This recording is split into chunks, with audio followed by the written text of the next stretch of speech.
Hola, muy buena tarde. Bienvenidos a nuestra tercera semana de nuestro módulo número 14, el universo natural. En esta semana nosotros estamos revisando nuestros recursos de nuestra unidad número 3, sistemas vivos. En esta semana haremos entrega de nuestra actividad integradora número 5, los seres vivos, y nuestra actividad integradora número 6, la nutrición. Le recuerdo mi nombre. Mi nombre es Francisco Javier Camacho Flores. Hilda Elizabeth, muy buena tarde. Y bueno, vamos a continuar.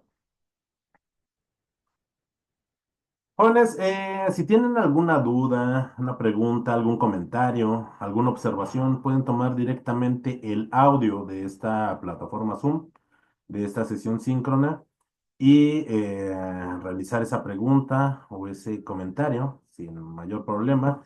Pueden escribirnos por medio de nuestro chat. Y comentarles que se está generando una grabación de esta sesión, la cual se subirá a la plataforma de YouTube, donde ustedes aquí pueden subir sus preguntas. Lo importante es que tanto en esta sesión como en el video que ustedes tendrán al alcance para poder revisar, sigamos las normas de comunicación virtual. Hola, hola. Elizabeth, Gerardo, Hilda, Janet, muy buena tarde. Ahora bien, ¿cuál es el propósito de las o los aprendizajes de esta semana? Vamos a aprender sobre la relación entre la materia y la energía y las características que hacen diferente a la materia inerte de los organismos vivos. Exploraremos cuáles son los procesos vitales que tienen los seres vivos y cómo es su nutrición. Y vamos a reflexionar sobre cómo es que todos los organismos vivos están relacionados en sistemas biológicos complejos. Recuerden que una parte muy importante de nuestro propósito formativo de este módulo número 14 es encontrar esa relación entre la materia y la energía. Recuerden, reconocer las características del pensamiento científico y que sustenta las ciencias experimentales. Ya abordamos mucha química, abordamos términos físicos, abordamos un poco de biología. En esta semana vamos a abordar más de biología, de ecología, de nutrición, de bioquímica, y todas estas son ciencias experimentales. Recuerden, un momento, por favor.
Déjalo para si yo quiero.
Perdón, recordemos el propósito formativo de nuestro módulo número 14 y es reconocer las características de ese pensamiento científico que sustenta las ciencias experimentales. Ciencias experimentales estamos abordando muchas, eh, cada uno en el rubro que son necesarios en cada semana. Ahora, ese pensamiento científico, recuerden, viene de ese conocimiento científico y el conocimiento científico se obtiene de aplicar el método científico. Aprenderemos del análisis de la dinámica del universo. Ese universo al que se hace referencia puedo ser yo mismo o el entorno en donde yo coexisto. Mi barrio, mi casa, mi espacio de trabajo. No estamos haciendo referencia hacia algo mucho mayor, sino ese universo donde yo coexisto. Comprenderemos la estructura de la materia y eso lo hicimos a partir de los modelos atómicos y ahora en esta semana la interrelación con la energía, pero desde un aspecto biológico, que es algo muy importante. Y bueno, ¿existe alguna duda en particular acerca de las actividades de esta semana o arrancamos?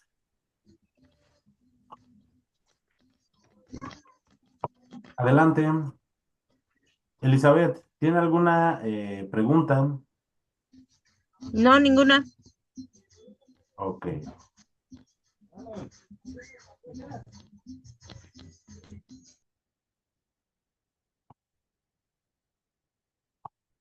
Bueno, voy a arrancar con esta presentación si todavía no tienen alguna duda. En esta semana considero que las actividades son mucho más sencillas. Una cosa es que sean sencillas y otra cosa es que sean simples. No, en esta semana las actividades no son simples, de hecho son muy interesantes. Nosotros estamos integrando lo que ya aprendimos las 2 semanas pasadas, pero solamente tendremos que entregar dos documentos en Word. Por el momento, olvídense de videos, de presentaciones, simplemente documentos en Word donde tendremos que integrar cada uno de los rubros que se nos está solicitando. Para nuestra actividad integradora número 5, los seres vivos, el propósito es comprender las características de los seres vivos, sus procesos vitales, su clasificación y tipos de organismos. Para ello, nosotros necesitamos conocer las características de los seres vivos, comprender los procesos vitales e identificar la existencia de organismos unicelulares. Vamos a entregar un documento en Word donde vamos a integrar todos los puntos que se nos están solicitando. En nuestra actividad integradora número 5 es indispensable que nosotros integremos una portada con nuestros datos de identificación. Les recomiendo que para todos los las actividades que ustedes entreguen, que tenga una carátula con sus datos de identificación. En la actividad integradora número 6 no nos exige que nosotros coloquemos una portada, pero una portada en nuestros trabajos siempre hace nuestro documento mucho más formal. Para nuestra actividad integradora número 5 esta portada es obligatoria. Y después de la portada, nosotros vamos a crear una tabla en la cual vamos a describir con nuestras propias palabras, de forma breve y precisa, las 8 características fundamentales de los seres vivos. 8 características fundamentales, es decir, que tanto un delfín, una bacteria como es Escherichia coli, unicelular microscópica, un enorme elefante, una planta, un árbol, una característica que tengan todos esos seres vivos. De hecho, son 8. Los seres vivos pueden tener muchas más características, pero al menos tienen 8 características comunes a todos los seres vivos. Y las vamos a ver aquí. Además de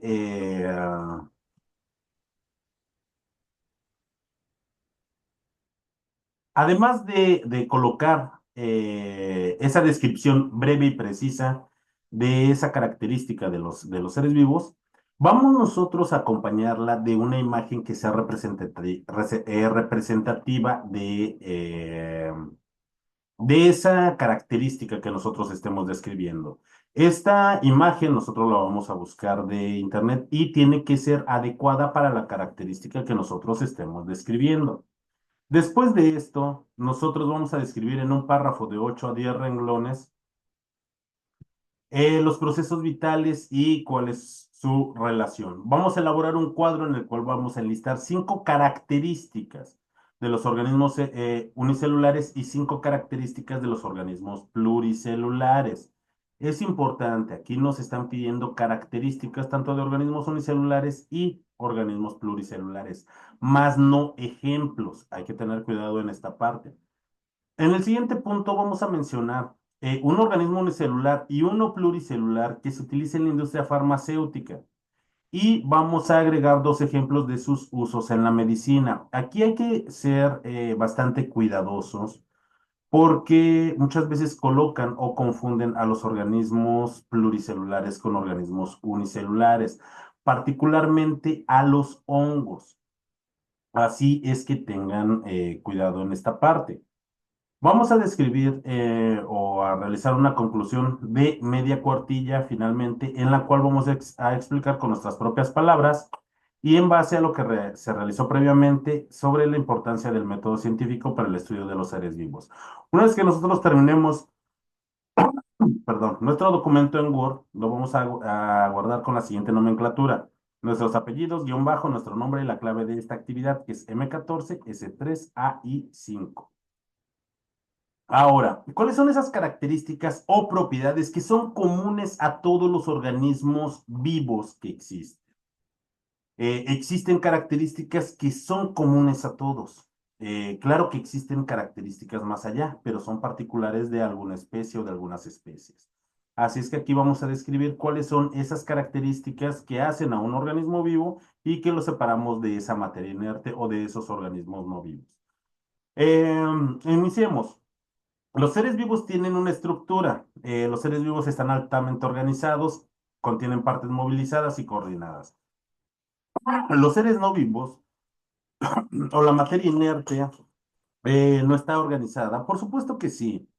Por ejemplo, tengo estas tijeras tienen un nivel de organización, tienen partes coordinadas, pero eso no lo hace un organismo vivo. A pesar de que cuenta con un nivel de organización, este nivel de organización es bastante simple. Aunque cuenta con partes coordinadas, la coordinación que tienen los organismos vivos es muy compleja. Con ello pasamos a la organización y todos los organismos vivos se conforman de una o de más células. Biológicamente, las células es la unidad fundamental de los seres vivos. De aquí que cuando nosotros tengamos un organismo, es decir, una célula independiente y funcional, vamos a tener lo que es un organismo unicelular. Y a pesar de la sencillez de estos organismos, aunque parezca contradictorio, son bastante complejos. Los organismos pluricelulares están hechos de 2 o más células. Su nivel de organización es todavía mucho más complejo, ya que pueden formar tejidos y a su vez órganos. Así es que para los organismos pluricelulares todavía es mucho más complejo ese nivel de organización, a diferencia de de los seres no vivos o esa materia inerte, en la cual su nivel de organización es bastante simple. Pero tanto los organismos vivos como la materia inerte o esos seres no vivos tienen estructura y tienen una organización, por supuesto que sí. De aquí que llegamos a una característica de los organismos vivos que la materia inerte no tiene. Los organismos vivos poseen un metabolismo. El metabolismo lo vamos a definir como una serie de reacciones químicas que en los organismos vivos le vamos a llamar reacciones biológicas. Estas reacciones biológicas le permiten a los organismos extraer a partir de los nutrientes energía y también estructuras para su propio mantenimiento. De aquí que el metabolismo lo clasifiquemos de acuerdo a esas reacciones biológicas que ocurren en catabolismo y anabolismo. La parte catabólica o el catabolismo le permite a los organismos vivos convertir esos nutrientes en energía. ¿Y para qué necesitamos esa energía? Por ejemplo, la necesitamos para trabajar, para estudiar, para brincar, para correr, para bailar. Incluso cuando nosotros descansamos, seguimos gastando energía. No lo mismo que cuando corremos, pero aún así seguimos utilizando energía. Y en cuanto a los procesos anabólicos, esta parte del metabolismo, eso le va a permitir a los organismos vivos lo que es ese mantenimiento celular, un crecimiento y un desarrollo. Le permite la fabricación de moléculas bastante complejas para el propio crecimiento y mantenimiento celular del organismo vivo. Así es que esta es una característica que tienen los organismos vivos y que la materia inerte no posee. Los seres vivos también presentan lo que es una homeostasis. La homeostasis es la capacidad que tienen los organismos vivos de regular su propio ambiente interno. Esto les permite, por ejemplo, mantenerse en un rango estrecho de temperatura, en una hidratación constante, en una presión interna, que le permite al organismo vivo realizar esas funciones biológicas sin mayor problema. ¿Cómo es que funciona esa homeostasis? Y esta es una característica también que los organismos, que los seres no vivos no tienen. Permítanme un segundo.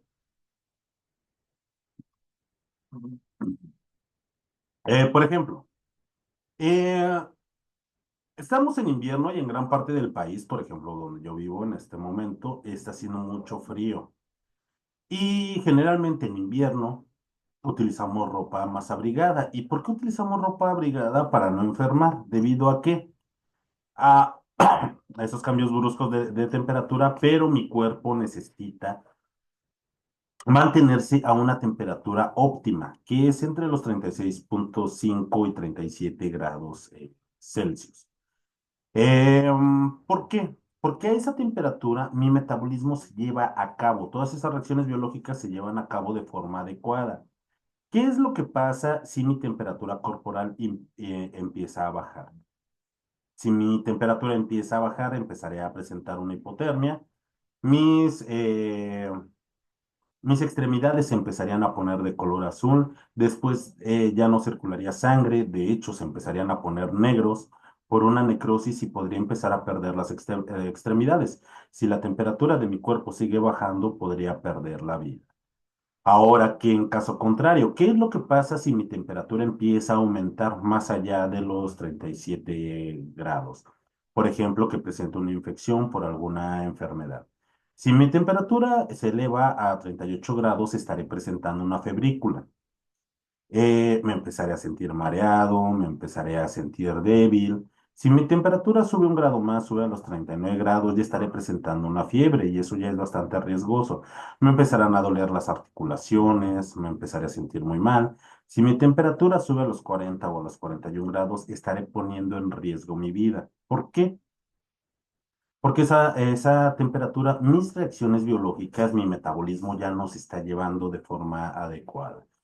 Por eso esos procesos homeostáticos son importantes. En verano utilizamos ropa holgada para poder refrigerar nuestro cuerpo. En invierno nosotros nos protegemos del frío para mantener la temperatura de nuestro cuerpo de forma adecuada.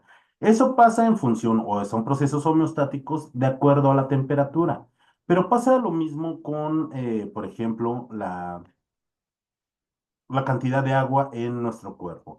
Imaginen que esté haciendo mucho calor, que yo esté haciendo un trabajo extenuante a los rayos del sol y que no me esté hidratando de forma correcta. Mi cuerpo podría y suda para poderse refrigerar, para que mi temperatura no se eleve, pero eso lo hace a expensas de estar perdiendo mucha agua. Si yo no me hidrato, podría sufrir un golpe de calor y con ello podría perder la vida también. Esos procesos homeostáticos son muy importantes y esos son procesos, perdón, es una característica que tienen los organismos vivos y que la materia inerte no tiene. Los seres vivos también presentan un crecimiento, ya que presentan un crecimiento regulado. Nuestras células aumentan de tamaño y empiezan en un proceso de división celular.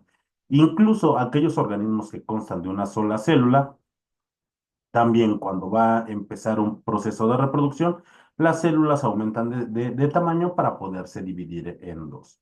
Nosotros no somos todos personas adultas, no nacimos así, y qué bueno por nuestras madres.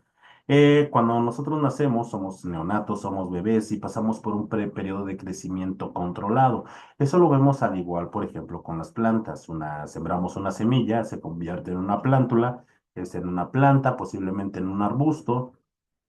Y si es una planta de un árbol leñoso, bueno, posteriormente se convertirá en un árbol. Todos los seres vivos presentan un crecimiento regulado y controlado, mientras que la materia inerte no. Los seres vivos también se reproducen.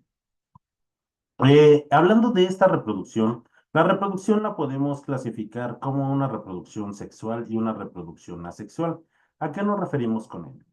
Una reproducción asexual no participan dos organismos parentales, es decir, un organismo padre y un organismo madre no son necesarios.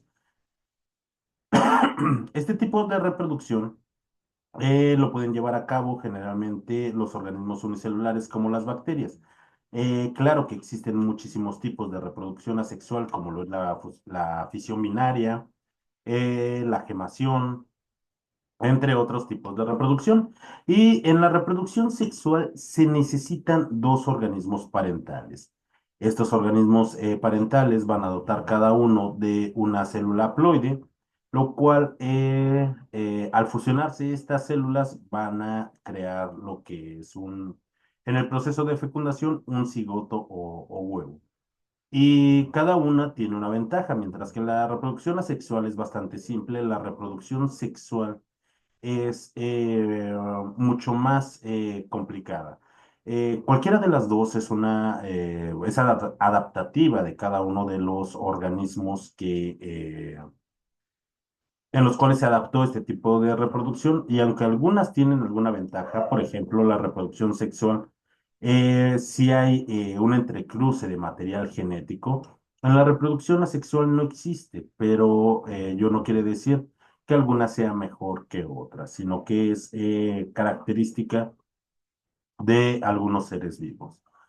Los seres vivos también presentan lo que es una irritabilidad o respuesta. Por ejemplo, yo en pantalla les pongo, tal vez algunos de ustedes tengan en casa una de estas plantitas que cuando la toca se pliegan. Tal vez es en respuesta de la planta que cree que se ha posado una oruga que va a devorar los foliolos y se pliega para que no pueda sostenerse la oruga. Esa es una forma de respuesta que tiene la planta hacia su medio ambiente. ¿Solo ocurre con las plantas? No, ocurre con todos los seres vivos tienen una irritabilidad o respuesta. Por ejemplo, imaginen que nosotros vamos caminando por la calle pensando en nuestras actividades integradoras y de pronto del otro lado de la cerca de una casa sale un perro ladrándonos. Tal vez nos asuste y gritemos, tal vez salgamos corriendo. Esa es una forma de respuesta que nosotros tenemos, al igual que si vamos llegando a casa y alguien se esconde detrás de la puerta. Esa es una forma de irritabilidad que nosotros presentamos. O no creo que ustedes sean tan descuidados como su asesor virtual, que en la mañana, después de prepararme mi desayuno, a veces se me olvida que el comal o el sartén siguen calientes en la estufa y los agarro directamente con la mano y lo primero que hago es gritar y soltarlo. ¿Eso por qué? Porque es una forma de respuesta para no seguirme haciendo daño. Por ejemplo, conocemos los girasoles. Los girasoles, una forma de respuesta para captar más energía luminosa es seguir el paso del sol en el firmamento. Ok, esa es una forma de respuesta y todos los organismos vivos tienen una forma de irritabilidad o respuesta a los estímulos que ocurren en el medio ambiente. Finalmente, los seres vivos se integran dentro de poblaciones de la misma especie.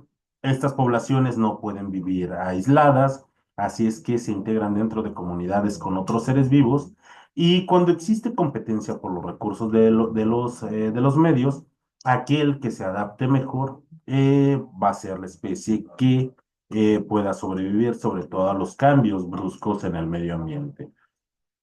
Cuando ocurre esto, las especies pueden evolucionar. Y esas características que los hicieron que se adaptaran mejor van a ser aquellas que se transfieran a las siguientes generaciones de esas especies. Estas son las 8 características de los seres vivos. ¿Los seres vivos tienen más características? Por supuesto que sí, pero no son comunes. Por ejemplo, los seres vivos presentan sentimientos, las plantas no lo sabemos. Sería muy tajante decir que no los tienen, simplemente lo desconocemos, pero sabemos que, por ejemplo, los perros, los burros, las ovejas, los chivos, los propios seres humanos presentan sentimientos. Los seres humanos presentan un lenguaje, pero también las abejas y también las hormigas presentan un lenguaje químico. Esas son otro tipo de características, por supuesto que sí. La inteligencia es una característica. Sí, los delfines son bastante inteligentes, al igual que los burros. Los burros son de las especies más inteligentes, como los zorros y el ser humano, pero estas características no son comunes, perdón, a todos los seres vivos. Estas ocho que nosotros acabamos de ver sí son comunes a todos los seres vivos. Y los seres vivos, para poderlos clasificar como un ser vivo, tienen que tener al menos estas ocho características que son fundamentales y comunes a todos los seres vivos. ¿Ok? Bueno, de aquí pasamos nosotros a estos procesos vitales. Y todos los seres vivos, sin excepción alguna, realizan una serie de funciones que son indispensables para el mantenimiento de la propia vida. Estos procesos son la nutrición, el transporte de sustancias, la respiración, el metabolismo y la reproducción. Vamos a iniciar con los procesos de reproducción. Como hace un momento mencioné, los seres vivos pueden reproducirse. Este tipo de reproducción, como les mencioné hace un momento, puede ser sexual, donde se necesiten dos organismos parentales, o asexual, donde a partir de una célula madre se divide y genera dos células hijas. Dependiendo del tipo de organismo, este tipo de reproducción puede ser más, caracteriza más a alguna especie respecto de otra. Por ejemplo, mm, todos los mamíferos se reproducen de forma sexual, es decir, se necesita una hembra y un macho para que puedan tener progenie. Pero no es común para todos los animales. Por ejemplo, las estrellas de mar son animales y tienen gametos sexuales masculinos y femeninos, es decir, se pueden reproducir por vía sexual. Pero, por ejemplo, si nosotros, y no quiero decir que lo hagamos, pero cortáramos a una estrella de mar exactamente a la mitad, a partir de cada uno de estos fragmentos podría surgir una nueva estrella de mar. A esto se le llama partenogénesis y es un tipo de reproducción asexual. Con esto no les digo que vayamos y acuchillemos y partamos a todas las estrellas de mar, no, pero tienen esta característica. Por ejemplo, las plantas. Las plantas se reproducen de forma sexual, crean polen, el polen se deposita en el pistilo y de aquí ocurren los procesos de fecundación, creando ese fruto o esas semillas para reproducirse las plantas. Pero ¿cuántos de nosotros, por ejemplo, no hemos logrado reproducir una planta por medio de estaca o de esqueje?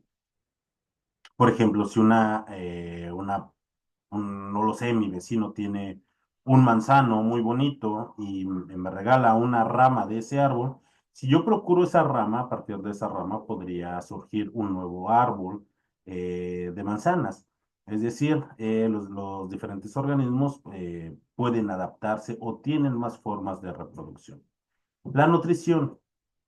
Respecto de las formas de cómo nutrirse, aquí vamos a ver unos conceptos muy importantes, que es la nutrición autótrofa y la nutrición heterótrofa. Estos conceptos nos van a ayudar más para nuestra actividad integradora 6.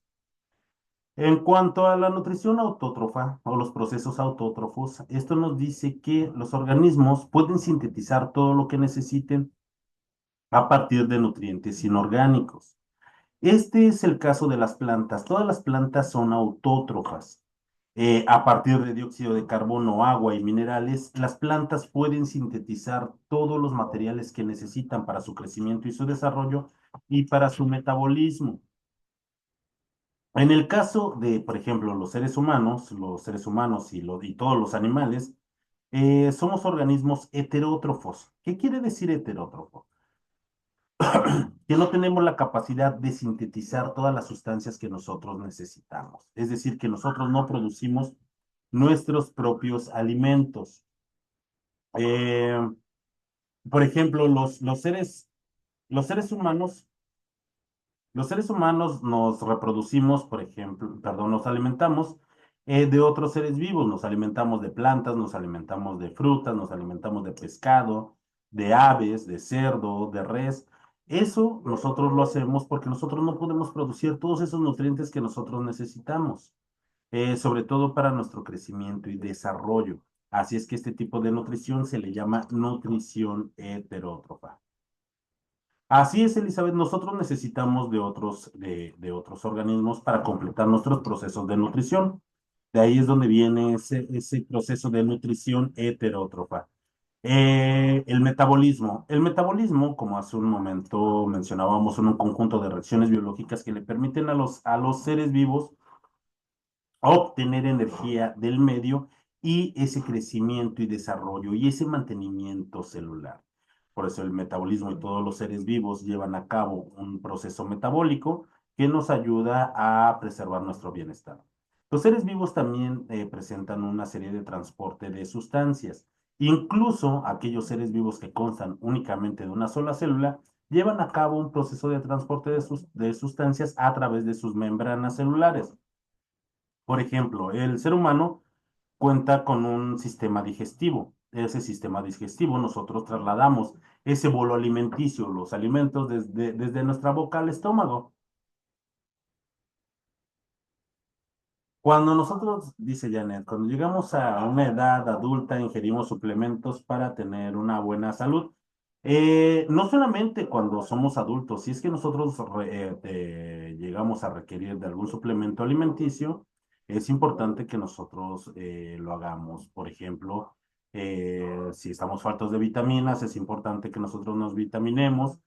Si nosotros, por ejemplo, necesitamos ácidos grasos, es importante y sobre todo en nuestro crecimiento cuando somos niños, las grasas son muy importantes, pero un tipo de grasa específico como los omegas, y por eso muchos de nosotros tomamos esa condenada emulsión de escodó, este aceite de hígado de bacalao, de tiburón, que sabe horrible, pero créanme que fue muy bueno para nuestro desarrollo.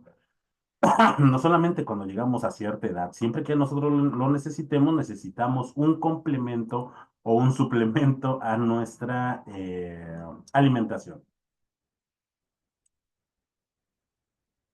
Ok, nos comenta ustedes, Hilda, Hilda sufre hipotiroidismo. Sí, por supuesto, ese es un... Le van a quitar la tiroides. Sí, es una glándula que hormonalmente es muy importante. Algunas personas padecen hipertiroidismo, algunas hipotiroidismo. Todo tiene que ver con la captación de yodo. Y, por ejemplo, si algo ya quirúrgicamente nos retiran de nuestro cuerpo, es importante que nosotros cambiemos nuestra alimentación y suplementemos aquello que nosotros necesitamos. Gracias a las ciencias médicas, gracias a la biología y gracias a las ciencias experimentales, gracias al método científico, hemos podido descubrir esto y con ello aumentar nuestra calidad de vida. Les mencionaba en ese transporte de sustancias, entonces, nosotros transportamos nuestros alimentos, excretamos todos esos desechos, nosotros respiramos aire, tomamos ese oxígeno que está ahí, lo transportamos por nuestra sangre y transportamos ese dióxido de carbono que ya no sirve y es lo que nosotros exhalamos. Transportamos sustancias de desecho y nutrientes por nuestras venas y nuestras arterias. Pasa lo mismo con las plantas. Las plantas tienen un sistema vascular muy importante que ayudados por capilaridad, por ejemplo, toman la humedad del suelo y la pueden llevar por el tronco y todas las hojas. Los seres vivos también que llevan a cabo un tipo de respiración. No todos los seres vivos respiran el oxígeno que se encuentra en el aire, porque hay algunos organismos que ese oxígeno es bastante tóxico para ellos. De aquí que nosotros clasifiquemos la respiración como aerobia, cuando nosotros necesitamos oxígeno para poder respirar, o bien anaerobia, perdón, cuando para los organismos el oxígeno es tóxico y necesitan completar esos procesos de respiración con algunas otras sustancias o por medio de algunos otros procesos biológicos. Por ejemplo, los peces. Los peces, y me gusta hacer esta pregunta porque siempre que digo que qué respiran los peces, muchos me dicen que agua, y lo cierto es que no, los peces respiran oxígeno, como nosotros también respiramos oxígeno, solo que ellos respiran el oxígeno que está disuelto en el agua. Claro que los peces lo hacen mediante otros órganos que son especializados, mientras el ser humano lo hace por medio de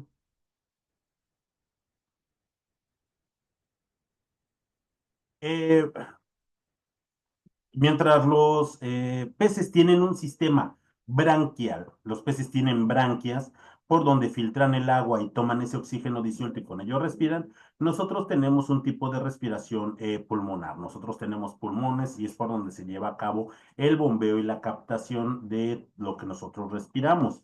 Por ejemplo, los insectos no tienen pulmones, no tienen pequeños pulmoncitos, tampoco tienen branquias. Los insectos tienen, por ejemplo, un tipo de respiración branquial. Respiran aire al igual que nosotros, pero ellos lo hacen mediante pequeños túbulos en los cuales son impulsados el aire por medio de pequeños músculos que les hace llegar ese oxígeno hasta las células y todos los tejidos donde se necesita. Por ejemplo, algunos tipos de organismos y particularmente los microorganismos que no respiran oxígeno son organismos anaerobios y muchos de ellos también son patógenos, es decir, pueden provocar enfermedades. Así es que, por ejemplo, nosotros nos protegemos mucho, sobre todo cuando nosotros nos llegamos a hacer una laceración en la piel, cuidarnos mucho con antibióticos. ¿Por qué? Porque puede haber de esos microorganismos que son anaerobios y que cuando penetran hacia nuestro cuerpo ya se protegen, vamos, de ese aire circundante, pueden vivir y reproducirse adentro de nuestro cuerpo y ahí, bueno, nos pueden crear una infección bastante tremenda. Cada una de estas circunstancias, bueno, esa es aprovechada por los tipos diferentes de organismos que existen. Y estos son, a grandes rasgos, lo que son los procesos vitales. Me regresé, perdón. Ahora, ¿qué características también tienen comunes todos los seres vivos? Desde una enorme ballena, una jirafa, un árbol de cedro, hasta una ardilla, un zorro, una diminuta bacteria, como es Escherichia coli, un microorganismo. Todos los seres vivos estamos formados por la misma proporción de elementos que encontramos en la tabla periódica. A estos elementos les vamos a llamar bioelementos. Y todos los seres vivos tenemos la misma proporción. Ojo, ¿eh? Les estoy diciendo la misma proporción, no la misma cantidad. Pero desde una diminuta bacteria hasta un enorme elefante tenemos la misma proporción de carbono, hidrógeno, oxígeno, nitrógeno, azufre y fósforo. Ahora, cuando estos elementos reaccionan consigo mismo, principalmente entre carbono, hidrógeno y oxígeno, se forman lo que son las biomoléculas. Las biomoléculas principales son los lípidos o grasas, los carbohidratos o azúcares, las proteínas y los ácidos nucleicos. Estos son lo que conforma a todos los seres vivos, desde un organismo unicelular hasta un organismo pluricelular.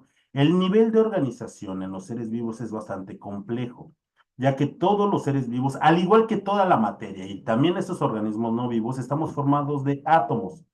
Esos átomos, y principalmente de estos bioelementos, cuando reaccionan, forman biomoléculas. Las biomoléculas son características de los orgánulos celulares.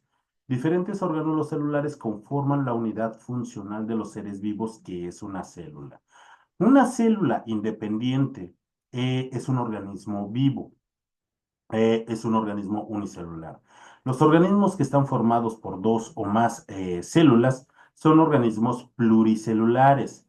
Los organismos pluricelulares pueden formar tejidos cuando las células tienen la misma función específica Los tejidos forman órganos, los órganos se acoplan con otros con otros órganos formando sistemas de órganos y diferentes sistemas de órganos conforman a lo que es un organismo pluricelular superior.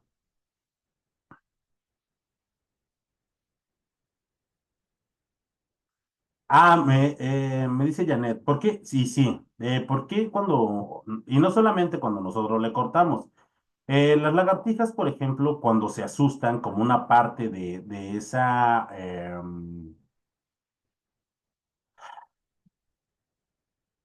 respuesta hacia el medio ambiente, cuando se ve amenazada, puede perder alguna extremidad. Y cuando pierde una extremidad, por ejemplo, en algunos lagartos y en algunos anfibios, la pueden recuperar a lo largo del tiempo. ¿Por qué ocurre este proceso con algunos tipos de animales? Eso se debe a la información que tienen dentro de estas biomoléculas llamadas DNA. Este tipo de animales cuentan con genes en los cuales ante la pérdida de una extremidad o de algún miembro, lo pueden regenerar. Los seres humanos y los mamíferos, hasta cierto punto, nosotros no podemos recuperar una extremidad completa. Nosotros no podemos. Pero nosotros también generamos más células por una forma de mantenimiento celular.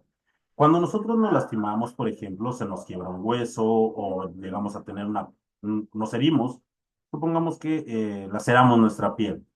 Nosotros cicatrizamos y por supuesto que formamos más células para reparar ese tipo de tejido.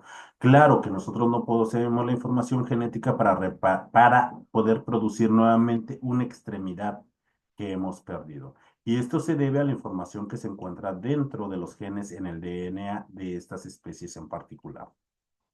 ¿Ok? Les comentaba, entonces diferentes sistemas de órganos se acoplan para formar un organismo superior. El ser humano tiene diferentes sistemas de órganos. Por ejemplo, tiene un sistema esquelético, un sistema muscular, un sistema tegumentario, un sistema digestivo, un sistema reproductivo, un sistema circulatorio, un sistema respiratorio, un sistema endocrino, un sistema nervioso. ¿Y qué más hace falta? Bueno, ya creo que no esos son suficientes, son un montón de sistemas donde cada uno cuenta con órganos específicos, pero también con algunos órganos que colaboran entre los diferentes sistemas de órganos. Ahora bien, hay que reconocer también la existencia de lo que son los organismos unicelulares. Como hemos venido mencionando, los organismos unicelulares constan de una sola célula. ¿Por qué clasificamos nosotros a las células como células procariotas y células eucariotas o como organismos procariontes y organismos eucariontes? Eso se debe a la conformación de orgánulos y a la forma de la célula. Los organismos procariotas son seres menos evolucionados. El que sean menos evolucionados no quiere decir que sean menos exitosos, porque realmente lo son y mucho. Decimos que son seres menos evolucionados porque no presentan un núcleo celular definido. Su material genético se encuentra esparcido en todo lo que es el citoplasma. Pueden presentar una membrana celular y algunas veces rodeada por una pared celular. Pueden presentar ribosomas, esto les ayuda a sintetizar proteínas y, por ejemplo, vamos a comprender aquí a reinos en específico como son todas las bacterias. Todas las bacterias son organismos procariotas o células procariotas, son organismos unicelulares y también a las algas verde azules. Existen algunas bacterias que pueden vivir sin oxígeno, entonces puede haber organismos procariotas aerobios y también anaerobios. Se reproducen principalmente de forma asexual por bipartición. Y la mayoría de las bacterias y de los organismos procariotas son heterótrofos. Hay algunos que son autótrofos, sí, pero la mayoría son heterótrofos. Entonces, ¿qué pasa con las células eucariotas? Las células que conforman a las plantas, a los hongos, a los animales. Son células más evolucionadas porque presentan un núcleo celular rodeado de una membrana. El material genético se encuentra dentro de este núcleo y se encuentra en unidades llamadas cromosomas. Pueden presentar pared celular, como en el caso de las plantas, o una pared animal, que algunas veces se le llama así a la membrana de los animales, de las membranas celulares de los animales. Son aerobios y la forma de reproducción celular se pueden reproducir por mitosis o por meiosis. Pueden existir tanto organismos autótrofos como heterótrofos. Autótrofos como en el caso de las plantas y heterótrofos como los animales. Entonces, las células o los organismos unicelulares los podemos clasificar como procariotas o como eucariotas. Todas las bacterias son procariotas y vamos a encontrar algunos eucariotas, como en el caso de los organismos dinoflagelados. También algunos hongos. Hay hongos que son unicelulares y también pluricelulares.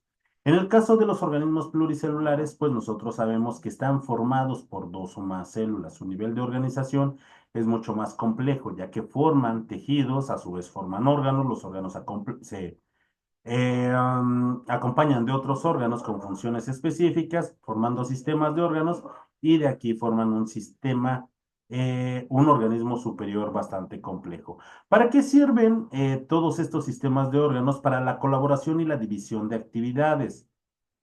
De esa forma, los tejidos y los sistemas se especializan en un componente que ese organismo necesita. Por ejemplo, nuestro sistema esquelético nos sirve como un sistema de sostén y de soporte, si no fuéramos como gelatinas. Un sistema muscular nos permite la coordinación, el movimiento y en general nos permite desplazarnos. Un sistema digestivo va a utilizar solamente los órganos específicos para poder obtener todos los nutrientes que nosotros necesitamos. Y de esa forma. El nivel de organización es muchísimo más complejo, por supuesto que sí, pero la función de tener órganos es la división de actividades específicas. Bueno, entonces nosotros vamos a clasificar a los organismos unicelulares porque están formados de una sola célula. Existen tanto eucariotas como procariotas en diferentes reinos, como en el reino arquea de bacteria, en el reino de los protozoarios, de los hongos, que es fungi, y en el reino cromista. Van desde tamaños microscópicos hasta de algunos pocos milímetros. Pueden vivir en hábitats extremos. A estos organismos se les llama extremófilos. Pueden vivir en ambientes muy ácidos, de alta temperatura, de muy baja humedad. No conforman estructuras complejas, pero sí pueden agruparse en lo que son colonias. Estas colonias son organismos individuales que se aglomeran. No quiere decir que sean organismos pluricelulares, sino que son muchos organismos unicelulares que se encuentran creciendo y coexistiendo de forma simultánea en un lugar específico. Los organismos pluricelulares, por otra parte, están formados por dos o más células, pertenecen a los reinos animal, al reino de las plantas, de los hongos y al reino cromista. Van desde tamaños microscópicos, creo que el animal más pequeño son los tartígrados o los osos de agua, hasta tamaños macroscópicos de muchos metros de longitud, como una secuoya californiana o una ballena azul. Viven en hábitats extremos, generalmente no se encuentran ausentes. Tienen una alta especialización celular, pueden formar, recuerden, tejidos, órganos y sistemas de órganos acoplados. Recuerden, nosotros tenemos que buscar, perdón, nosotros tenemos que describir a algunos organismos, tanto unicelulares como pluricelulares, que nosotros o que se utilicen en la industria farmacéutica, y buscar algunos productos que se utilicen en la medicina. A veces batallamos mucho con esta parte.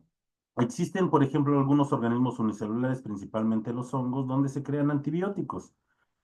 Por ejemplo, de hongos como Saccharomyces, Cleveromyces, Streptomyces, se pueden obtener antibióticos como la ampicilina o la tetraciclina.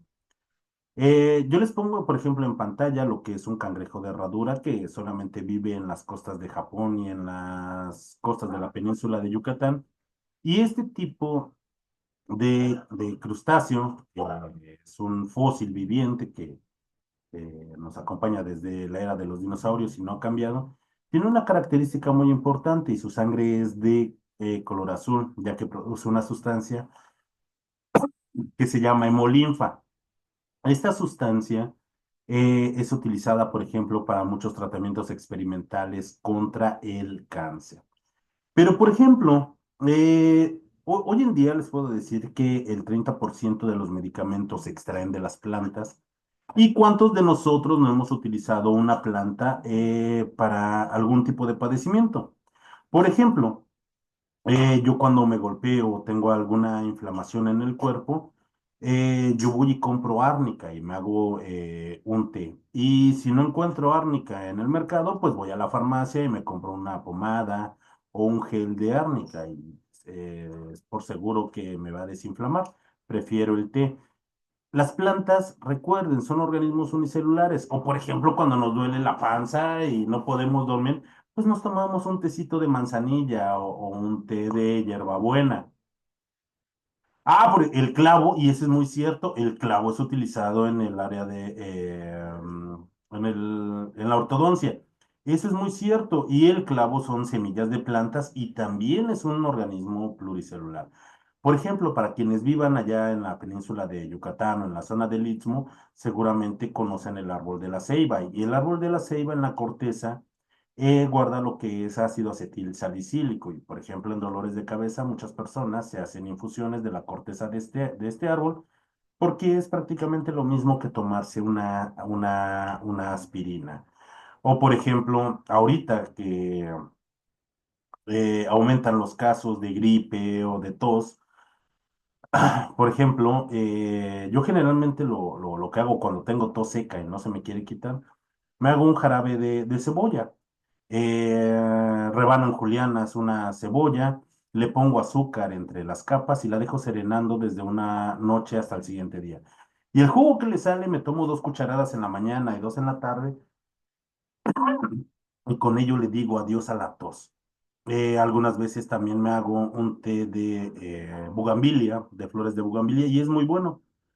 La piel de cebolla cuando nos cortamos con el cuchillo. Sí, Hilda, también, por ejemplo, quienes tengan, y vamos, en la mayor cantidad de casas en México, siempre tenemos una sábila, porque la sábila nos ayuda para todo. La piel de la sábila también para que nos cicatrice mucho más rápido. Para la tos y el té de bugambilia es muy rico y más con mielecita, ay, hay que consentirnos. Y esas son plantas y las plantas nos ayudan a evitar a evitar algún padecimiento y además de las propias plantas, vayan a la farmacia, pidan un ungüento de árnica y seguramente se los van a dar. Las fibras, por ejemplo, para quienes tengan intestino perezoso, pues vienen de fibras de plantas que nos ayuda esa motilidad eh, eh, um, para poder evacuar mucho más. Las hojas de eucalipto, también el eucalipto. Así es que tal vez, ¿cuántas veces nosotros no hemos tomado alguna infusión, es decir, algún té de alguna planta para algún remedio? Y de verdad, de las plantas, actualmente el 30%, ya el árnica también lo venden en spray. Eso está muy bueno, pero yo prefiero un tecito, un preparado de ajo con cebolla, jengibre y miel. Sí, vi que estuvo muy de moda. El jengibre es muy utilizado dentro de la herbolaria china. A lo que voy. Nosotros, actualmente el 30% de los fármacos se obtienen de plantas y en un futuro va a ser el 50%. Nosotros siempre hemos utilizado plantas para algún tipo de padecimiento. Así es que conocemos organismos pluricelulares. Tengan mucho cuidado aquí en esta parte de colocar organismos unicelulares porque muchas veces colocan hongos que son unicelulares habiendo tantos organismos pluricelulares. Es más, por ejemplo, ¿quién utiliza la sábila para algún tratamiento de la piel o en un jugo verde? ¿Por qué no? Y eso, la motilidad del estómago, también hay medicamentos para eso, o me hago un jugo verde con nopales y me está ayudando a un padecimiento que tengo, tal vez tengo estreñimiento o intestino perezoso, por supuesto que me ayuda y utilizo estos principios activos de organismos pluricelulares. De la marihuana. Fíjense, respecto de la marihuana. Yo no impulso el consumo de marihuana, pero sí los productos que se obtienen de él. No es algo nuevo desde hace décadas. Por ejemplo, hay un producto que se llama Marinol. Debido a los efectos que tiene la marihuana, puede producir lo que es hambre después de su consumo. Y las personas que padecen cáncer o que están en tratamientos de quimioterapias, se les va el apetito. Entonces, este medicamento les produce hambre y eso puede contribuir a su recuperación. El consumo de marihuana de forma desmedida, yo no simpatizo con ello, pero cada cabeza es un mundo. Y si tiene algunos otros efectos positivos, que por supuesto, y estoy seguro que los tiene, es antiemético, reduce las inflamaciones de las articulaciones, claro que sí. El problema es que puede también traer problemas de adicciones en nuestras comunidades. Pero bueno, eso es a criterio de cada uno de nosotros y además la marihuana también es una planta y es un organismo pluricelular, así es que si lo colocan, por supuesto que también es correcto. Ok, un jugo de piña, apio y nopal, sí, y además uno como va al baño a liberarse de todas esas cosas que nos hacen mal. Jóvenes, otra vez me animé mucho con esta actividad integradora número 5. Para terminar, entonces yo les prometí que en nuestra semana número 1 que la parte de ese pensamiento científico nos iba a quedar claro en esta semana. ¿Y de dónde obtenemos el pensamiento científico? A partir del conocimiento científico. Y el conocimiento científico a partir del método científico experimental. Cuando nosotros observamos un fenómeno en la naturaleza o alguna problemática, planteamos una hipótesis de cómo resolverlo, experimentamos y tratamos de resolverlo. Así es como tiene aplicación el método científico experimental. Ok, se observa, por ejemplo, que el eucalipto es expectorante, pues debe de tener algún principio activo que libere mis bronquios. Entonces, lo investigamos esa planta y podemos diseñar algún producto que sea en beneficio para nuestra salud. O, por ejemplo, observamos que en nuestra comunidad el tirar basura en el medio ambiente, el, eh, el que nuestros drenajes desemboquen en los ríos o en los mares afecta directamente a nuestra diversidad de especies. Entonces se observa ese fenómeno, cada vez hay menos animales en la naturaleza, cada vez hay menos recursos, eso se debe a qué? Posiblemente a la contaminación, al mal uso de los recursos, y entonces planteamos una hipótesis, investigamos y podemos resolver un problema generando conocimiento científico, y este conocimiento científico nos lleva a un pensamiento científico. ¿Ok? ¿Alguna duda respecto de nuestra actividad integradora número 5? Les prometo que el día viernes abordamos nuestra actividad integradora número 6, que también es muy interesante. Las actividades de esta semana son sencillas, más no simples, son documentos en Word. Traten de cubrir cada uno de esos rubros y sobre todo que ustedes los describan con sus propias palabras. Eso es lo más importante. Para mí es un gusto haber estado con ustedes, Gerardo, Hilda, Janet, Elizabeth Sandoval, Elizabeth Aguilar y Elsa. Por favor, usuario, recuérdeme su nombre, por eso es. Lo recuerdo cuando iniciamos, pero luego ya no.